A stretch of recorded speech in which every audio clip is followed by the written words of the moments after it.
Hi friends, தளபதி விஜயின் கடைசி திரைப்படம் ஜனநாயகன் 2026 ஜனவரி பொங்கலுக்கு ரிலீஸ் ஆகும்னு தெரிவிச்சிருக்காங்க. தளபதி விஜயின் அரசியல் பயணத்துக்கு அப்புறம் வர முதல் படம் என்பதால் ரசிகர்களிடையே பெரும் எதிர்பார்ப்பு எழுந்திருக்கு. இந்த படத்தை வினோத் இயக்கியிருக்காரு. தளபதி விஜய் அவர்களுக்கு ஜோடியா பூஜா ஹெச்ஏ நடிச்சிருக்காங்க.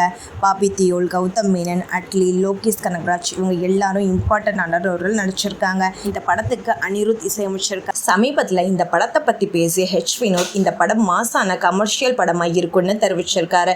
இதுக்கப்புறம் படத்தின் மீதான எதிர்பார்ப்பு அதிகமாயிடுச்சு.